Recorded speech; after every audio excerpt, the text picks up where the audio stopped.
La desaparición seguida del asesinato de Candela Sol Rodríguez se posicionó, sin ningún tipo de duda, como uno de los sucesos policiales de mayor impacto en la historia contemporánea de Argentina.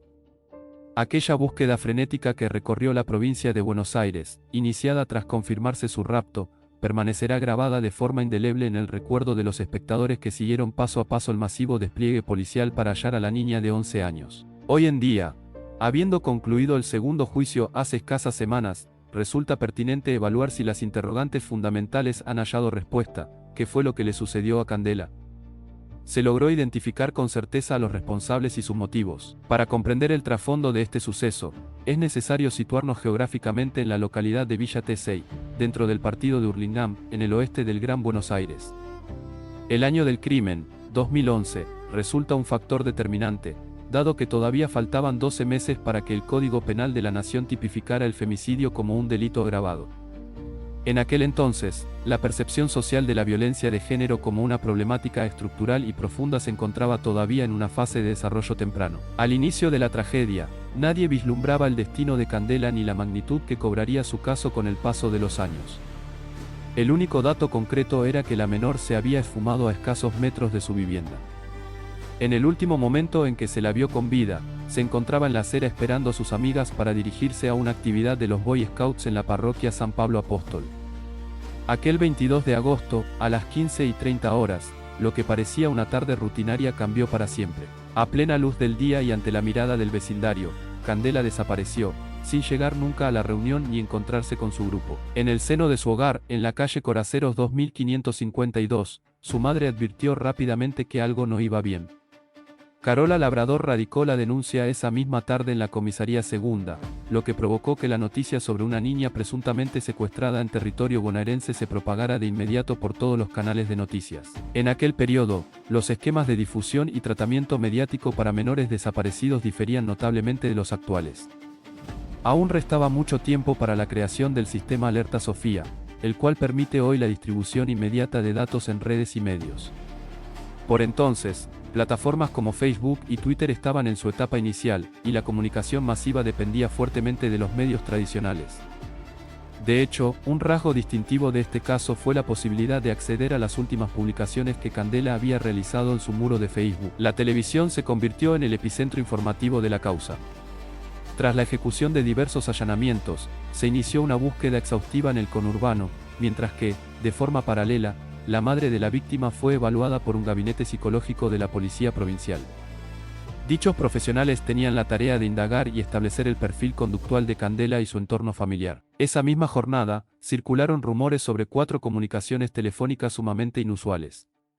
Supuestamente, Candela se había comunicado desde su lugar de cautiverio manifestando que estaba privada de su libertad y que habían intentado abusar de ella. La fuerza policial intervino con presteza allanando el domicilio desde donde se originó el llamado, pero se descubrió que era una información falsa. Se trataba de una niña que realizó la llamada para cumplir una apuesta con otro menor. Horas más tarde, las autoridades ministeriales anunciaron una recompensa de 100.000 pesos para quien suministrara información verídica sobre el paradero de la niña. Las señales de noticias comenzaron coberturas ininterrumpidas que ocupaban la totalidad de la grilla televisiva. Las horas se transformaron en días sin que apareciera ninguna pista sólida que indicara que había sucedido realmente. La mañana del 30 de agosto, en un clima de total incertidumbre y tras más de una semana del rapto, se convocó a la jornada, 48 horas por Candela. En ella participaron diversas ONGs y celebridades del ámbito artístico, quienes se unieron para difundir las líneas de contacto de Red Solidaria y así otorgarle una visibilidad aún mayor al caso. Los móviles televisivos se apostaron frente a la vivienda de Villa Tesey donde se originó el conflicto. Se empezó a investigar el pasado de la familia al tiempo que los detectives centraban sus sospechas en el círculo íntimo. El padre de Candela, Alfredo Rodríguez, se encontraba en ese momento cumpliendo una condena de más de un año por piratería del asfalto. La tesis de que el secuestro de su hija fuera una represalia o un ajuste de cuentas en su contra se volvió una de las líneas investigativas más fuertes. Durante el tiempo que duró el enigma, tanto la familia como los peritos recibieron cientos de llamadas. Al igual que en otros casos de alta exposición mediática, abundaron las pistas falsas y los testimonios de personas que afirmaban haber visto a la niña en distintas provincias. No obstante, una comunicación en particular sobresalió por su tono amenazante. Dicha llamada hacía referencia a una deuda de dinero, lo que reforzaba la hipótesis de la venganza contra el padre. Sin embargo, aquel rastro no condujo a resultados concretos en ese momento. Mientras transcurría el tiempo, el fiscal general de Morón, Federico Nieva Bodgate, intuía que había intereses oscuros detrás de la causa y sospechaba que los Rodríguez no estaban siendo totalmente honestos con la justicia. Tras casi 10 días de cautiverio, y mientras se desarrollaba la transmisión de las 48 horas por Candela, se confirmó el desenlace más trágico. Los restos de la niña fueron localizados en un descampado a unas 30 cuadras de su casa, en las proximidades del acceso oeste. En el operativo de búsqueda habían trabajado 1.600 oficiales, 2 helicópteros, más de 140 patrulleros, perros de rastro e incluso Interpol, por temor a que una red de trata la hubiera trasladado al exterior. El hecho de que todo hubiera ocurrido tan cerca de donde se la buscaba generó un profundo desconcierto general. El cuerpo de la víctima se encontraba dentro de una bolsa y fue descubierto por 2 recolectoras de cartón. Tras el hallazgo, las mujeres acudieron a la terminal del oeste para alertar a los empleados, quienes finalmente llamaron a la policía.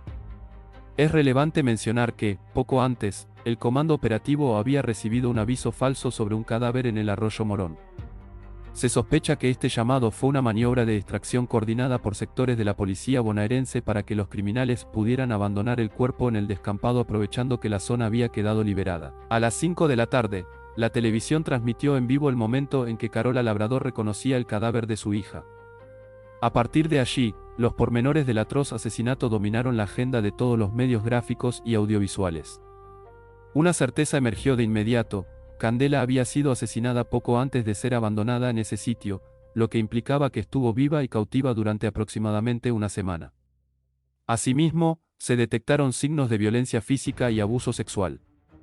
Con esto, la investigación entró en una nueva fase: la casa de los asesinos. Las primeras versiones oficiales sugerían que solo una organización criminal con gran logística pudo haber perpetrado el hecho, dada la necesidad de recursos y contactos para mantener un secuestro tan prolongado. Entretanto, la autopsia en la morgue de Ituzaingó aportó datos reveladores. Se confirmó que la muerte ocurrió entre la noche del 29 y la mañana del 30 de agosto, y que la niña sobrevivió casi 8 días. El informe forense determinó que la causa del deceso fue asfixia mecánica por sofocación, datos que se difundieron el mismo día del funeral. Otro hecho familiar salió a la luz: María Alejandra Romagnoli, tía de Candela, había sido secuestrada el 8 de julio junto a un familiar, debiendo pagar un rescate de 30.000 pesos. Los medios profundizaron en las teorías que vinculaban el crimen con los antecedentes familiares. El 6 de septiembre, el entonces jefe de gabinete, Aníbal Fernández, acusó a la prensa de obstaculizar la resolución del caso. Por otro lado, ciertas declaraciones de la madre de la víctima generaron recelo entre los investigadores, especialmente sus mensajes directos a los secuestradores frente a las cámaras, lo que alimentó múltiples conjeturas. Mientras una parte de la pesquisa se enfocaba en el entorno cercano, se produjo un allanamiento determinante. Poco después de hallarse el cuerpo, una vivienda en la calle Kiernan 992 fue señalada como el probable lugar de cautiverio. La propietaria, Gladys Cabrera, fue aprehendida 5 días después, aunque la casa llevaba más de un año deshabitada. La teoría indicaba que los captores usaron ese domicilio para ocultar a Candela mientras las fuerzas de seguridad patrullaban Hurlingham. A pesar de que se aseguró que el rastrillaje era casa por casa, esa propiedad nunca fue inspeccionada previamente. La evidencia fundamental para situar a la niña en esa casa fue un vaso con rastros de saliva cuyo ADN coincidía con el de Candela. La detención de Cabrera fue seguida por otras. En total, 8 personas fueron arrestadas bajo sospecha de secuestro, violación y homicidio. Los primeros en caer fueron el carpintero Néstor Altamirano, vinculado a Cabrera, Hugo Bermúdez, señalado por un testigo reservado como el ejecutor material, y el albañil Alberto Espíndola. Este último, en su declaración, involucró a un verdulero llamado Fabián Gómez y a un fletero de nombre Guillermo López. El último capturado en ese ciclo fue Héctor "El Topo" Moreira, quien actuaba como informante policial. Simultáneamente, cobraba relevancia el nombre de Leonardo Jara, un hombre de 37 años a quien se vinculaba sentimentalmente con la niña desde su desaparición. Se lo empezó a investigar como el posible entregador de la víctima y la justicia determinó que él fue quien realizó la llamada extorsiva. Entre septiembre y octubre de 2011 se sucedieron arrestos y prisiones preventivas, dando una imagen de eficacia judicial que pronto despertó dudas sobre si se estaban deteniendo a culpables reales o a sospechosos convenientes para mostrar progresos. Gradualmente, la instrucción de la causa comenzó a estancarse, volviéndose evidente durante el 2012. En marzo de ese año, la desconfianza era tal que el Senado provincial conformó una comisión especial para seguir el caso, lo que marcó un cambio de rumbo. Casi de inmediato, la Cámara de Apelaciones de Morón anuló parcialmente el proceso, haciendo que la extensa investigación retrocediera prácticamente al punto de partida. Con la liberación de los detenidos y el desplazamiento del juez Meade, la sensación de impunidad se hizo presente. Se pidió además investigar al fiscal Marcelo Tavolaro por su desempeño. Ante esto, la madre de Candela expresó su sorpresa y denunció que el sistema judicial no la mantenía informada. Habían pasado 8 meses del crimen y el entramado judicial no hacía más que complejizarse. Gabinete, Aníbal Fernández, acusó a la prensa de obstaculizar la resolución del caso. Por otro lado, ciertas declaraciones de la madre de la víctima generaron recelo entre los investigadores, especialmente sus mensajes directos a los secuestradores frente a las cámaras, lo que alimentó múltiples conjeturas. A finales de 2012, la justicia ordenó nuevamente la detención de Hugo Bermúdez y Leonardo Jara. Sin embargo, poco después, la Cámara de Apelaciones volvió a liberarlos e impulsó un jury de enjuiciamiento contra el juez Meade, el fiscal Tavolaro y el fiscal general Nieva Bodgate. El año 2013 transcurrió sin avances significativos hasta que una explosión e incendio en una vivienda de Moreno terminó con la vida de un testigo fundamental, Roberto Aníbal. Resultó sumamente sospechoso que el hombre, al ser un testigo de identidad reservada, no contara con la custodia policial obligatoria en el momento del siniestro. Aníbal, carnicero y vecino de la familia, no solo había señalado a los sospechosos, sino que había denunciado un encubrimiento de la policía bonaerense. Su muerte no fue un hecho aislado. Para el 2017, otros 3 testigos con información relevante habían fallecido en diversas circunstancias. En 2014, el fiscal Ferrario solicitó elevar la causa a juicio oral contra Bermúdez, Jara, Gómez, Altamirano y Cabrera, aunque el magistrado solo dio curso para los primeros 3. El juicio finalmente se concretó en 2017, 6 años después del asesinato. Durante las audiencias, destacó el testimonio de Miguel Ángel Mameluco Villalba, un prominente narcotraficante del conurbano, quien sostuvo que el crimen fue un secuestro extorsivo que terminó de la peor manera. Al finalizar ese proceso, la justicia de Morón condenó a prisión perpetua a Bermúdez y Jara, y otorgó 4 años de cárcel a Gómez. Un aspecto crucial fue que se probó el abuso sexual contra Candela.